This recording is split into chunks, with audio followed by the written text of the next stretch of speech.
सघन कार्यव्यस्तताका बीच ६३औं प्रहरी दिवसको सन्दर्भमा आयोजित यस श्रद्धाञ्जली कार्यक्रममा प्रमुख अतिथिको रूपमा गरिमामय उपस्थितिको लागि सम्माननीय प्रधानमन्त्री श्री केपी शर्मा ओलीज्यूमा नेपाल प्रहरी संगठनको तर्फबाट हार्दिक कृतज्ञता ज्ञापन गर्दछु। सम्माननीयज्यूको गतिशील नेतृत्व र नेपाल प्रहरीले प्राप्त गरेको संरक्षकत्वबाट हामीलाई थप ऊर्जा र नागरिक केन्द्रित हुन प्रेरणा मिलेको छ। यसैगरी विशिष्ट अतिथिको आमन्त्रण स्वीकार गरी पाल्नुभएकोमा माननीय गृहमन्त्रीज्यूप्रति हार्दिक आभार व्यक्त गर्न चाहन्छु। साथै माननीय महाधिवक्ताज्यू, आयुक्त तथा माननीय सदस्यज्यूहरू, श्रीमान गृह सचिवज्यू लगायत विशिष्ट अतिथिज्यूहरूप्रति उपस्थितिका लागि हार्दिक आभार प्रकट गर्न चाहन्छु। यहाँहरूको यो समुपस्थितिले नेपाल प्रहरी संगठनलाई आफ्नो कार्यक्षेत्रमा थप उत्साहका साथ अविचलित रूपमा क्रियाशील रहन हौसला प्राप्त भएको छ। मृत्युवरण कोही कसैका लागि पनि स्वाभाविक र सहज स्वीकार्य विषय होइन, तथापि राष्ट्र र नागरिकको सुरक्षाका खातिर कर्तव्य निर्वाहको क्रममा प्राप्त शहादत प्रहरी कर्मचारी, प्रहरी संगठन र प्रत्येक कर्तव्यपरायण नागरिकको लागि समेत गौरव गाथाको विषय बनेको हुन्छ र हुनुपर्दछ। आजको यस विशिष्ट कार्यक्रममा कर्तव्यको बलिवेदीमा आफ्नो जीवनको आहुति दिने प्रात स्मरणीय वीर अमर प्रहरीहरूप्रति हार्दिक श्रद्धाञ्जली अर्पण गर्दछु। आदरणीय पूर्व प्रहरी महानिरीक्षकज्यूहरू हामी माझ हुनुहुन्छ। म उहाँहरूप्रति संगठनको श्रीवृद्धिमा आफ्नो कार्यकालमा पुर्याउनु भएको योगदान तथा निवृत्त रहेको अवस्थामा समेत अक्षुण्ण रूपमा संगठनलाई पुर्याउँदै आउनुभएको सहयोगको लागि आभार प्रकट गर्न चाहन्छु। हाम्रो आमन्त्रण स्वीकार गरी पाल्नुहुने निजामती नेपाली सेना सुरक्षा निकायका बालवाला तथा निवृत्त उच्च पदाधिकारी तथा सम्पूर्ण आदरणीय अतिथिजन तथा सञ्चारकर्मी मित्रहरूमा पनि यहाँको उल्लेख्य उपस्थितिका लागि हार्दिक धन्यवाद व्यक्त गर्न चाहन्छु। सुरक्षा सर्वाधिक संवेदनशील विषय हो। प्रहरी व्यावसायिकता र प्रभावकारी कानुन कार्यान्वयनबाट कानुन शासनको प्रत्याभूति भई आम नागरिकमा शान्ति सुरक्षाको महसुस हुन्छ। केही कानुनी, व्यावहारिक र प्रविधिका सीमाहरूका बीच प्रहरी सेवालाई संस्थागत रूपमा अनुशासित, पूर्ण व्यावसायिक विविधताको सम्मान गर्ने, पारदर्शी सेवाको रूपमा विकास गर्ने चुनौती हाम्रा सामु आज पर्यन्त रहेका छन्। नेपाल प्रहरीले आफ्ना सांगठनिक प्राथमिकताहरू निर्धारण गरेको छ। ती प्राथमिकताहरूमा संगठित अपराध, जघन्य अपराध र महिला तथा बालबालिका विरुद्धका आपराधिक घटनाप्रतिको कानुनी कठोरता प्रमुख छन्। यसको अक्षरशः पालनाले आगामी दिनमा यस्ता अपराध न्यूनीकरण हुने विश्वास दिलाउन चाहन्छु। साथै विधिको शासन सुनिश्चितका लागि फौजदारी अपराध संहिता कार्यान्वयनको वस्तुनिष्ठ आधार तयार गर्ने कार्य पनि हाम्रो प्राथमिकताको विषय हो। यसले आगामी दिनमा आम नागरिकको न्यायमा पहुँच बढाउनेछ भने नेपाल प्रहरीलाई थप जिम्मेवार बन्न प्रेरणा प्रदान गर्ने तथ्य पनि उल्लेख गर्न चाहन्छु। समग्रमा हामी नेपाल प्रहरीलाई प्रहरी मध्येकै नमुना संगठन र सुशासनको पहरेदारको रूपमा रूपान्तरण गर्न प्रयास गर्छौँ। यसमा उपस्थित सबै विशिष्ट अतिथिहरूको राय तथा सुझावलाई हामी हार्दिकतापूर्वक ग्रहण गर्नेछौँ र यहाँहरूसँगको सद्भावपूर्ण सहकार्य हाम्रा लागि सदैव स्वागत योग्य रहन्छ। आम नागरिकको अधिक अपेक्षा र उपलब्ध साधन स्रोतको सीमितताले सेवा प्रवाहमा एक प्रकारको ग्याप सिर्जना गरेको हुन्छ। यसका अतिरिक्त प्रहरीको असीमित जिम्मेवारी र कसैको जिम्मेवारी क्षेत्रमा नपर्ने काम अन्ततः प्रहरीको जिम्मेवारी हुने यथार्थ पनि हाम्रा सामु विद्यमान छ। यसको निराकरण र समाधानका लागि टेक्नोलोजी इन पोलिसिङलाई अवलम्बन र तीव्र विस्तार गर्न जरुरी भएको छ। अपराध अनुसन्धानका आफ्नै विधि र कानुनी प्रक्रिया छन्। अब अनुसन्धान जनधारणा भन्दा सबूत र विज्ञको रायमा भर परेको हुन्छ। अनुसन्धानमा न त कुनै समय सीमा नै तोक्न सकिन्छ। राज्यले जिम्मेवारी तोकेको नेपाल प्रहरी नै अनुसन्धानका दृष्टिले विज्ञहरूको संगठन हो। यसको विकल्प हुन सक्दैन। हामी संगठनलाई आक्षेप र शङ्का रहित बनाउन सतत प्रयत्नशील छौँ। इतिहासका विभिन्न कालखण्डमा घटित जटिल अपराधको सफल अनुसन्धानको बुतामा आम जनको भरोसा र यस पाउन सफल नेपाल प्रहरी हरेक प्रकारका अपराधलाई सही निष्कर्षमा पुर्याउन सक्षम छ। धैर्यताको प्रदर्शन अपराध अनुसन्धानको बलियो धराताल हो भन्ने पनि भुल्नु हुँदैन। अपराध अकल्पनीय रूपले संगठित, अन्तर्राष्ट्रिय एवं जटिल हुँदै गइरहेको छ। अपराध गर्ने व्यक्ति वा संगठित अपराधिक समूहले अपराध गर्ने परम्परागत शैलीलाई छोडेर प्रविधिको अत्याधिक प्रयोग गरिरहेका छन्। आधाभन्दा बढी खुला सिमाना पोरस बोर्डर भएको हाम्रो जस्तो मुलुकमा अपराध गरेर बिना कुनै अभिलेख सहजै उम्कन सक्ने गरेको तथ्य आज हामीले दैनिक रूपमा जुझिरहेको यथार्थ हो। सुरक्षामा हुने खर्च अनुत्पादक लगानी हो भन्ने परम्परागत सोचलाई त्यागेर सार्वजनिक सुरक्षालाई आर्थिक विकासको आधार स्तम्भको रूपमा ग्रहण गरी तदनुरूप सुरक्षा संयन्त्रको आधुनिकीकरण र क्षमता अभिवृद्धिमा लगानी गर्ने अन्तर्राष्ट्रिय अभ्यास रहेको छ। भोलिका दिनमा आउन सक्ने सुरक्षा चुनौतीको आकलन गरी त्यस्ता चुनौतीको सामना गर्न आजैबाट आधुनिक व्यावसायिक र दक्ष प्रहरी सेवाको लागि तयार आरम्भ गर्न सकेमा मात्र भोलिको सुरक्षाको लागि विश्वस्त हुन सक्ने वातावरणको निर्माण हुन्छ। अपराध नियन्त्रण प्रहरीको एकल जिम्मेवारी हो भनेर बुझ्यो भने पनि त्यो एकाङ्की र अर्थपूर्ण बुझाइ हुनेछ। प्रहरीको नजरभन्दा धेरै टाढा घट्ने अपराधको अनुसन्धान मार्फत वास्तविकता उजागर गर्न पीडितको परिवार, घटनाका साक्षी लगायत सम्पूर्ण समाजको महत्त्वपूर्ण भूमिका र अहम जिम्मेवारी हुन्छ।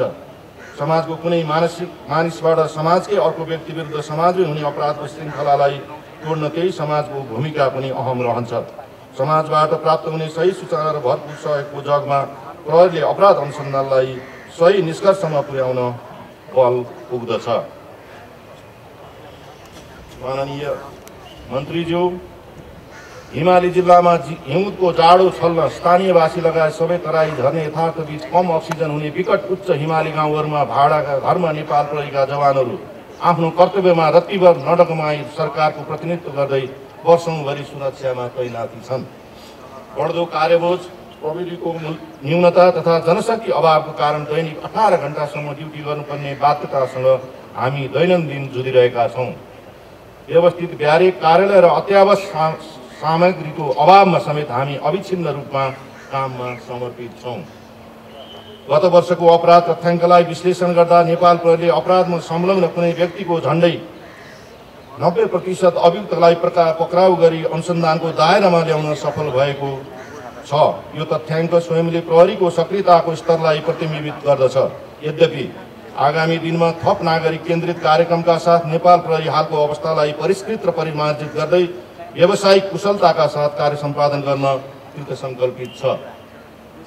गत वर्ष नेपाल प्रहरीले कुशल अनुसन्धान मार्फत बाल यौन दुराचारमा संलग्न प्रभावशाली विदेशी नागरिकलाई पक्राउ गरेदेखि नक्कली नेपाली नोटका कारोबारी, लागु औषध तस्करीमा संलग्न अन्तर्राष्ट्रिय गिरोहको पक्राउ, तराईका जिल्लाहरूमा श्रृङ्खलाबद्ध हत्या पश्चात विदेशमा फरार रहेका सिरियल किलर समेतलाई इन्टरपोलको समन्वयमा नेपाल ल्याउने लगायत धेरै घटनामा सफलता हासिल गरेको छ। प्रहरी काम कारबाहीका क्रममा व्यावसायिकता प्रदर्शन नगर्ने, अनियमिततामा संलग्न प्रत्येक प्रहरी कर्मचारीलाई कारबाहीको दायरामा ल्याएर जवाफदेहिता र शुद्धिकरणको अभियानलाई थप सशक्त बनाइएको छ। अत प्रहरी संगठनको मूल्याङ्कन गुण र दोषको आधारमा हुनुपर्छ। 2 जना प्रहरी कर्मचारीको दोष र केही घटनामा आशातीत सफलता पाउन नसकेको विषयलाई समग्र संगठनसँग जोड्ने र प्रहरीको समग्र असफलताको रूपमा व्याख्या गरिँदा त्यसबाट हजारौं इमानदार एवं कर्तव्यनिष्ठ प्रहरी कर्मचारीको समेत मान मर्दन हुन पुग्दछ। यसबाट व्यक्तिगत जोखिम मोलेर नागरिक सुरक्षामा समर्पित प्रहरी अधिकृत तथा जवानहरूलाई निरुत्साहित गर्न सक्ने यथार्थलाई समेत निवेदन गर्न चाहन्छु।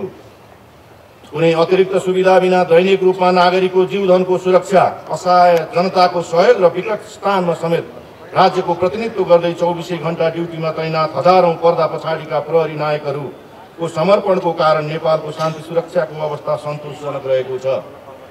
यसर्थ सशस्त्र द्वन्द्वबाट गुज्रेको हाम्रो जस्तो मुलुकमा कायम शान्ति सुरक्षा र अपराधको अवस्थाको यथार्थ मूल्याङ्कन नगर्ने हो भने यसले कर्तव्यपरायण 75,000 सकल दर्जाका प्रहरी कर्मचारीमा उत्पन्न गर्न सक्ने चिन्ता र निराशा स्वयं आगामी दिनमा शान्ति सुरक्षा गर्ने दिशामा चुनौती बन्न सक्नेतर्फ समेत हामी संवेदनशील रहन जरुरी छ भन्ने लाग्दछ। भूमिगत समूहका आवरणमा हुने आपराधिक क्रियाकलाप निस्तेज छन्।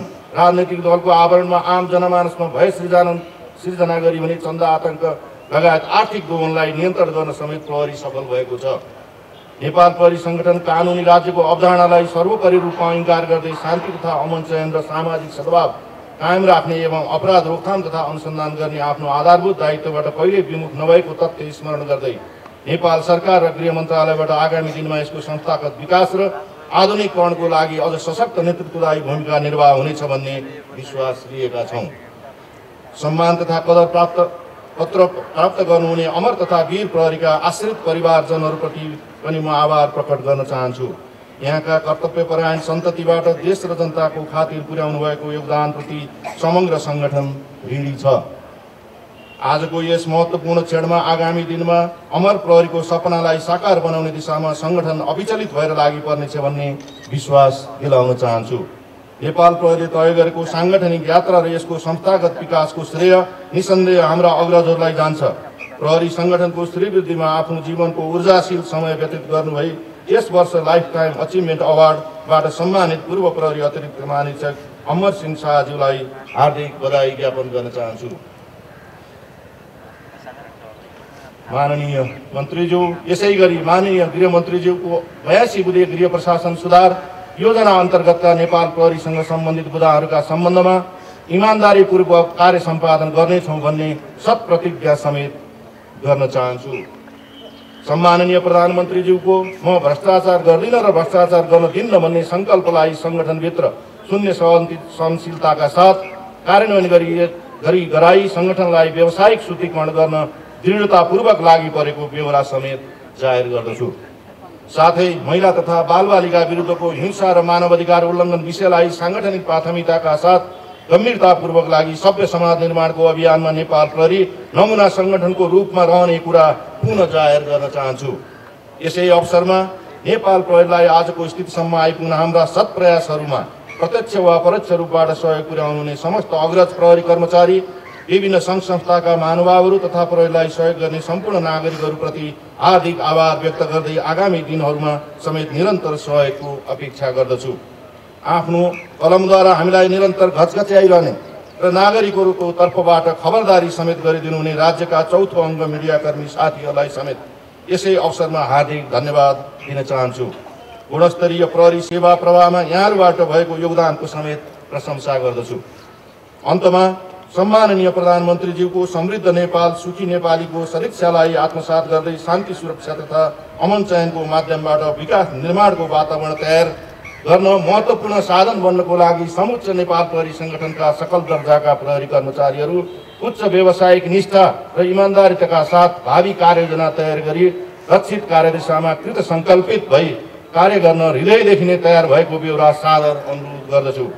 साथै आजको यस कार्यक्रममा पाल्नुभएका प्रमुख अतिथि सम्माननीय प्रधानमन्त्री केपी शर्मा ओलीज्यू लगायत सम्पूर्ण विशिष्ट महानुभावहरूमा पुनः आभार प्रकट गर्दै आफ्नो समुपस्थितिद्वारा यस कार्यक्रमको गरिमा बढाइदिनु भएकोमा हार्दिक कृतज्ञता ज्ञापन गर्दछु।